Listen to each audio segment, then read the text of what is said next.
Welcome to the Imagine Learning Inquiry Orientation Series, made in partnership with Kathy Swan and the Making Inquiry Possible team, designed to help you make inquiry possible in your classroom. I'm Krista Talbot, a former middle school social studies teacher.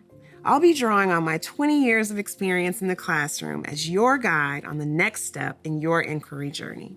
This orientation series is a set of 3 courses designed to break down the mysteries of inquiry.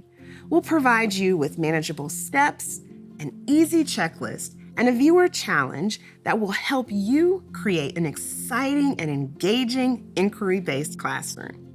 At the heart of this video is the Making Inquiry Possible project. This series of documentary films shows teachers working together to explore the why, who, and how of inquiry-based instruction. In part 1 of our inquiry orientation, we followed Summer Amro, a 9th and 10th grade social studies teacher in Kentucky, as she set the stage for inquiry by creating a culture of collaboration and student agency in her classroom. She helped us to answer the driving question: where does inquiry begin?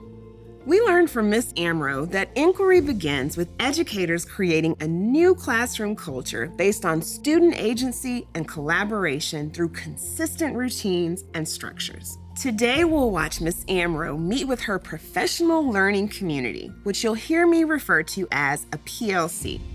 Ms. Amro's PLC includes her fellow teachers at Woodford County School, as well as the Social Studies Department Chair, Ryan Lewis. As you watch, ask yourself, who makes or could make inquiry possible at your school?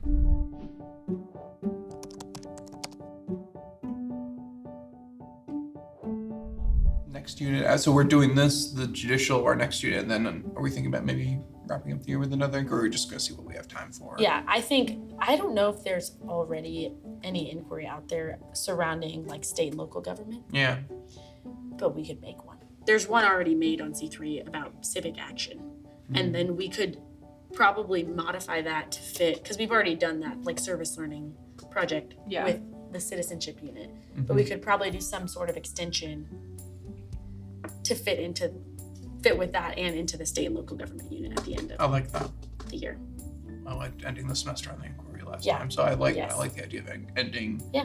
in May on an inquiry too. Yeah, and technically we decided as like a department that we were gonna do one a semester. Yeah, and well, this is our And second, so this is, but we'd be but doing we can still do, more. we can do as many as we want. Cool. PLCs are professional learning communities, and they are central to building instruction and to collaborating here at Woodford County High School. So this year, we really worked together on inquiry in our PLC because we had new standards passed last summer, and those standards included inquiry. And so for the first time, it was explicitly, hey, we should be doing this, which was awesome. We had already been doing it in the past, but now we had, this guidance. And so we set a goal of, hey, we're gonna implement this many inquiries per semester. So we set those goals, but then from there, once we implemented a PLC-wide inquiry that we all did the same one so that we could have a common assessment with our students, we then wanted to implement more. When we think of who makes inquiry possible, it's easy to focus exclusively on the teacher. But without the right support, resources, and guidance, the challenge of planning and executing inquiry can feel impossible. As we see in this clip, Ms. Amro isn't doing it alone. The presence and participation of a professional learning community is essential to her success in creating an inquiry-based classroom. Instead of one teacher shouldering the responsibility of planning and executing inquiry, we see a team of educators collaborating and supporting each other, and in doing so, building trust. In this next scene, we see the Woodford County High School Social Studies Department in action as they plan out their inquiry. Listen as they discuss the potential challenges of inquiry in the classroom, and then dig into the key elements of establishing success. What I think would be good for our department is to talk about some of the things that they think are going to be hard for us this year. Monday, and I don't see them again until Wednesday. They may lose their place. Ranking all of the stuff that you were looking at, I was like, I loved that because it was a very different take on, I'm just going to read this and then just tell you what I think. Now here's the fun part. No, and this, I really do mean this. Yeah. Now, supporting question 1. So I think the key elements of an inquiry culture, I'll give you a specific answer and I'll give you a not specific answer. I think it really depends. First of all, I think it depends on the school. But I think there are some key elements to an inquiry culture that if these elements aren't there, it's not really inquiry culture. It's just something else that we're doing. An inquiry culture, number one, will have a language of inquiry that they use in their classroom. My students know what a compelling question is. They know what it means to write a claim. They know what a source means. But I think there is a common language that has to be there and has to be on a consistent basis. I'll say consistency is key. You can't call it a compelling question one unit and then something else at another time. It's got to be consistent. They need to know what it means to answer. Like, what are you expecting from a question? What do you want them to write? What are the types of sources that they're using? You know, when I think of a culture, I think of something where people recognize certain elements. In a culture of inquiry, you may see lots of elements of a traditional classroom, but ultimately what you should see and what you should more importantly hear is how they're talking about their learning. And so I think if you don't have that shift in language, you're simply just going to try to be repackaging inquiry into something that it's really not. What is the language of inquiry in your school or classroom? Is there a language? And if so, who is using it? Mr. Lewis made an important observation. Creating a culture of inquiry does not mean eliminating the parts of a traditional classroom that we all take comfort in. The routine and structure that are important to students and teachers are also an important part of inquiry. In part 1 of this inquiry orientation, we reviewed the importance of establishing guidelines for discussions and building a consistent routine that students recognize and utilize for every inquiry lesson. Creating a common language is an essential part of that. In the PLC meeting, the team discussed possible challenges, problem solved, and got excited about the fun parts of inquiry. Mr. Lewis emphasized the importance of setting clear expectations and being consistent. Think about these questions. How do you talk to your colleagues about inquiry? What is the language of inquiry in your school? What words are your students using? Which words would you like them to know?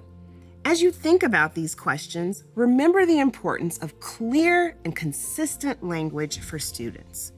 Words like compelling questions, supporting questions, claims and counterclaims, primary and secondary sources. These are just a few words that should be an integral part of any inquiry vocabulary. Now, let's check back in with Ms. Amro as she reflects on her most powerful takeaways from her inquiry journey. To be successful at inquiry, you need colleagues. You need colleagues who are willing to try new things and who are willing to give you feedback.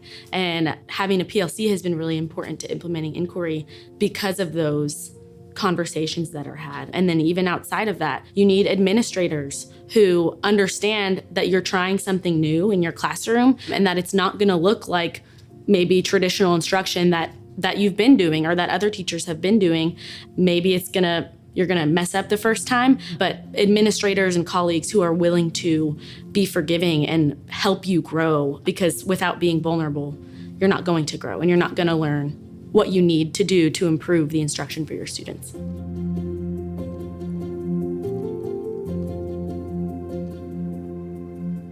Building an inquiry culture within my classroom looks like showing my students that I can be vulnerable and that I'm working through the process of improving my instruction, which then allows them to be vulnerable as well and be open to feedback, just like I am with them. And once you do that, you're gonna have students participating more. And so I think that that's the key to building that inquiry culture. As educators, we can all attest to the power of a positive role model. What better way to be that for our students than to do just what Summer Amro and her PLC have done? By showing up and having important conversations, sometimes messing up, sometimes succeeding, giving and receiving feedback, and most importantly, by being vulnerable. The teachers are modeling important life skills that we want every future citizen to have in their toolbox. Who makes inquiry possible? Not just a single teacher, but a team of educators who share a common goal of creating an inquiry culture built on trust and support. This is what I challenge you to do today. What is the next step for collaboration at your school? For some, this could be as simple as sitting with a fellow teacher to plan a single inquiry lesson. For others, this could be creating a school-wide professional learning community. A PLC can remove some of the mystery and fear that may be connected with creating an inquiry-based classroom. No matter where you are, know that these are the teams who make inquiry possible. Be a positive role model for your students by taking the next steps in creating a true inquiry culture in your classroom or school.